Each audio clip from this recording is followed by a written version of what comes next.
Hello, I'm E.D. Lewis and welcome back to my channel on this special Sunday. So today we are announcing the Gothic Hearts Reading Challenge.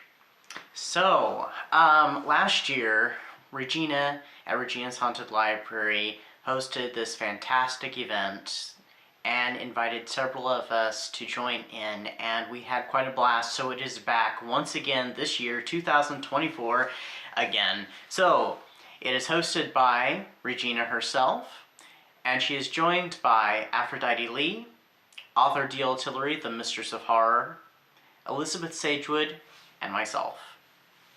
So, do check out everybody's videos talking about the challenge, and yeah, so let's get started. So in this video, I'm going to tell you what the prompts are this year, all new prompts. I'm not going to go over what my reading's going to be. I'm going to have another video for that later in the month. But I am going to give some recommendations. I might be the odd one out here, and you know, that's perfectly okay. So, what is the Gothic Hearts Reading Challenge? So we get together during the month of February and we read spooky good reads. So, you know, things of the Gothic genre, usually Gothic romance, but these prompts are also open for interpretation for non-Gothic romance, but still of the Gothic variety, since it is the Gothic Hearts Reading Challenge. So, there are 8 prompts this year. So, first off, we have Dracula. Read a Gothic story with a vampire love interest. So, don't hate me for this one, but I'm going to recommend Twilight by Stephanie Meyer. You know, it's a YA Gothic romance, and yes, it is Gothic romance. Many people are coming around to accepting it in the Gothic realm. We also have Heart of Dracula by Catherine Ann Kingsley, which I read in 2023. It is an alternate sequel to Dracula, or rather a sequel to an alternate version of Dracula, and it's part 1 of a duology. I have yet to read part 2, but hopefully I'll get to that soon. And also Julius Heart of Iron by Laurie A. Page, and it's a short little story about a girl who's being forced into a marriage and a handsome vampire who intercedes. It reads as part of a story, and it's listed as, part of a series, and it is also listed that way, but unfortunately there's only one story in the series. I hope that one day Laurie A. Page does continue it, because I'd like to know the secret about the missing brother. Alright, number 2, Wuthering Heights. Read a Gothic story featuring a large estate. I would recommend Rebecca by Daphne du Maurier, and also Wuthering Heights by Emily Bronte. Now, there are some other books that I'll mention in here that do have grand estates, or, you know, large estates that you could also read. And there are also other books that I'm going to be mentioning for different prompts that can be used for multiple prompts, so bear with me. Number 3, Jane Eyre. Read a Gothic story featuring a governess. Of course, I'm going to recommend Jane Eyre by Charlotte Bronte. It's an excellent book. To me, it is the absolute epitome of Gothic literature, and what I think of, like, first off with the Gothic. Also, The Turn of the Screw by Henry James. This one is not a Gothic romance, it's a Gothic horror, it's a ghost story, but it does feature a governess who is not named, but is the main character of the story. Dark Shadows by Marilyn Ross. This is the first Dark Shadows book that was ever written, part of the Marilyn Ross Dark Shadows series from the 1960s to help advertise the original television series. This is before the vampire Barnabas Collins gets introduced, and it runs more like a traditional Gothic romance, where we have Victoria Winters coming to the House of Collinwood, falling in love with a character not from the show, but is created straight for these books in the series, and she is being stalked through the halls of Collinwood. Also, we have Dark Shadows, Dreams of the Dark by Elizabeth Massey and Stephen Mark Rainey. This one I don't think is available in Kindle at all, unfortunately. It's only available in paperback, You may be able to find it secondhand stores or somewhere online, but I have a copy of it. It is a really good one. I specifically liked it. It was the second book of a planned series of Dark Shadows-based novels in the late 90s. Unfortunately, the series did not take off. It followed Angelique's Descent by Lara Parker. Now, luckily, Lara Parker did continue her Dark Shadows books later on with the Salem Branch, Wolf Moon Rising, and The Heiress of Collinwood. Another book I would also recommend, and this will pop up, I think I'll have this one pop up in another one, is Nine Coaches Waiting by Mary Stuart. This one features a governess, and it's also kind of in an exotic location taking place in the French Alps. Number 4, Tule Witch. Read a Gothic story featuring a BIPOC main character. Music of the Night by Angela J. Ford is an excellent choice, and I read it last year for the Gothic Hearts Reading Challenge, but there's also Mexican Gothic by Silvia Moreno Garcia. This one kind of blends a few different elements and stories from the Gothic, such as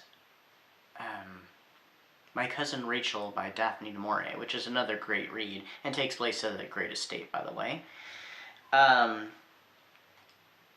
Number 5, Gaywyck. Read a Gothic story featuring an LGBTQ+ main character. So I can recommend Gaywyck by Vincent Verga. I actually reread this one last year for the Gothic Hearts Reading Challenge, and it hits all the Gothic tropes and plot points that you want in this literature. Also, there's The Magpie Lord by K.J. Charles, and Widdershins by Jordan L. Hawk, as well as the short story Eidolon that takes place not long after the events of Widdershins. And it's kind of a Cthulhu mythos, Lovecraftian Gothic. Number 6 is The Moonflower. Read a Gothic story with an exotic setting. So, I've already mentioned Nine Coaches Waiting, taking place in the French Alps, but there is also Madame Will You Talk, also by Mary Stuart, and it takes place in Provence. It's a little bit of a different Gothic, but it's still of that same flavor. Number 7, Wife in the Attic. Read a retelling of a classic Gothic story. Of course, I'll recommend The Wife in the Attic by Rose Lerner, which is kind of a retelling of Jane Eyre, mixed with another Gothic retelling. And it would also fit for the LGBTQ+ prompt as well. And then I also have here Dracula in the Flesh by T.K. Harding. This is an erotic retelling of the Dracula story, and also it also fit for the first prompt with a vampire love interest. And finally we have at number 8, take a photo of yourself as a Gothic book cover and post it on social media. So I believe I have found the one I used from last year. And here's my one for this year that I will be posting on social media.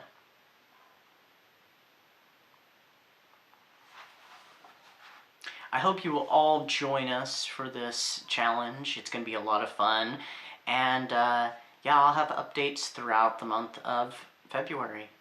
So stay tuned and please join us.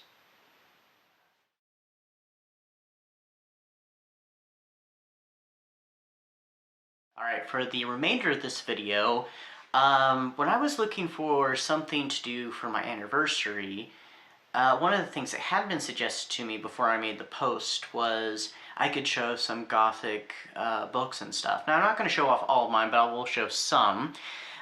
This actually came at the request of my friend Nemiria at the Seeker of Nim, so Nim, this is for you. So we have this one that I'm actually currently reading at the time of filming this. I might be done by the time this video comes up. I put the dust jacket back on it, and this is On the Night of the Seventh Moon by Victoria Holt. I'm actually really enjoying this. There is some dry moments at it, but it's got a lot of mystery to it and a lot of suspense, so it's excellent. And it does have some atmosphere, more at the beginning, but I think the atmosphere might be coming back, because I'm getting close to finishing this.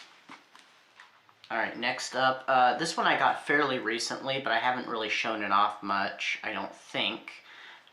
This one is Beware of the Bouquet by Joan Aiken. I have 2 of her books. This is one of them. I have not read either one. I have it in a special protective sleeve for now, but I'll put it at an angle. But we get that traditional house with the one lit window, if you can see that. Yeah, it's hard to see, but there is one little light lit in the tower. There's also a mysterious figure in the background, and the girl running from the house.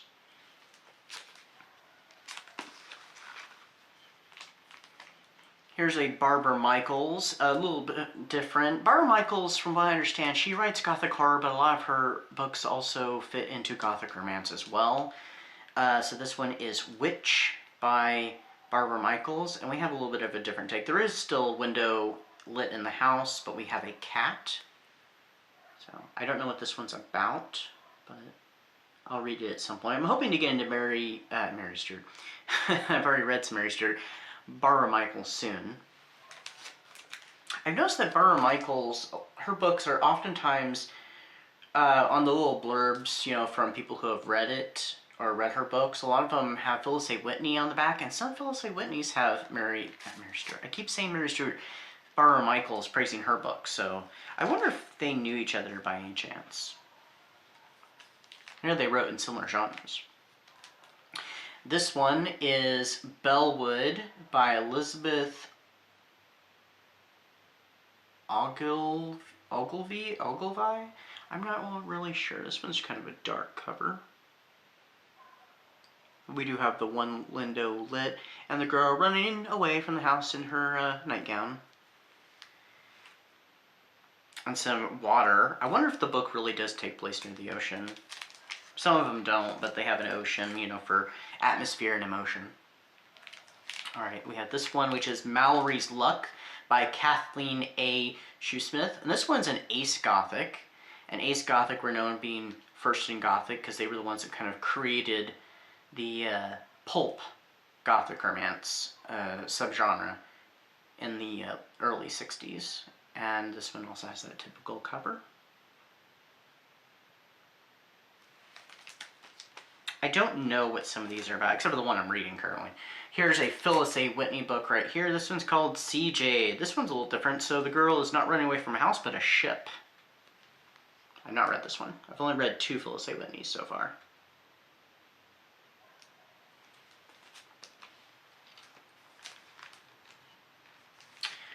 Alright, we have this one.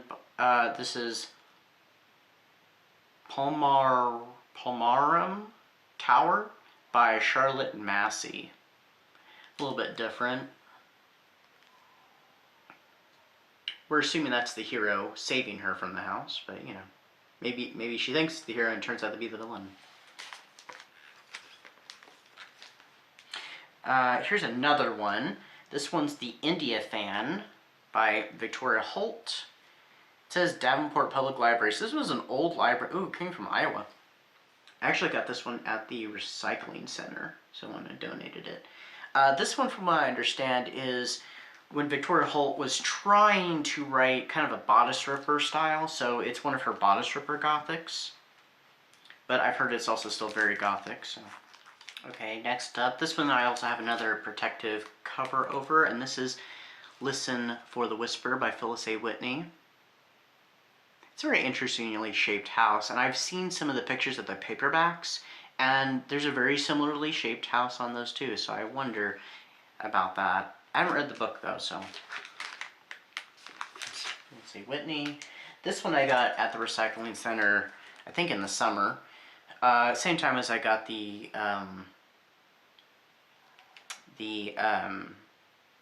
Victoria Holt India Fan one. This one's 2 books in one, so you get 2 for the price of one. April's Grave and Call in the Night, so 2 Gothics by Susan Howitch. I've read one of her books, and I greatly liked it. It was The Dark Shore, and it was very Rebecca-like. It had a lot of similarities to Rebecca. This one I recently read. This was part of the Haunted Victorian book club hosted by Elizabeth Sagewood. And this is The Widow of Pale Harbor by Hester Fox.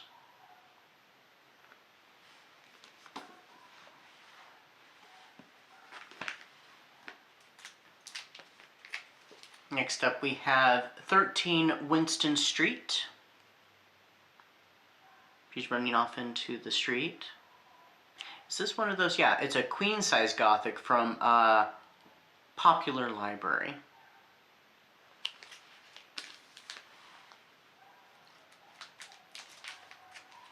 And we have this one. Someone bought it at Walmart originally. It has a Walmart sticker on it. I hate that. This is a Beagle Great Gothic. So I've never heard of that brand before, I don't think. Lady of Winston Park by Sarah Ferrant.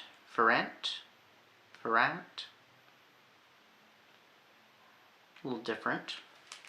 Oh yeah, the 13 Winston Street is by June Withriel. My Barnabas Collins ring is getting in the way. Alright, next up we have, I have a few Anne Maybury books, and this is The Pavilion at Monkshood.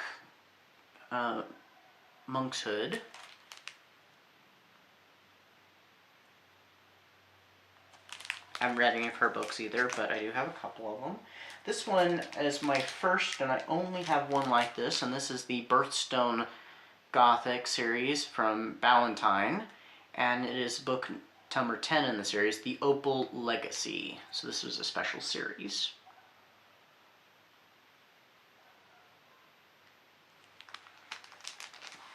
And this one right here is part of the Mariah's Landing series of modern Gothics that was written for and published by Harlequin Intrigue.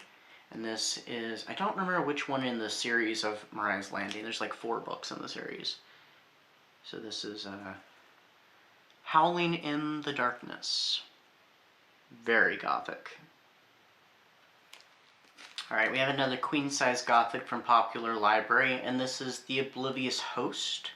It's a very Gothic cover.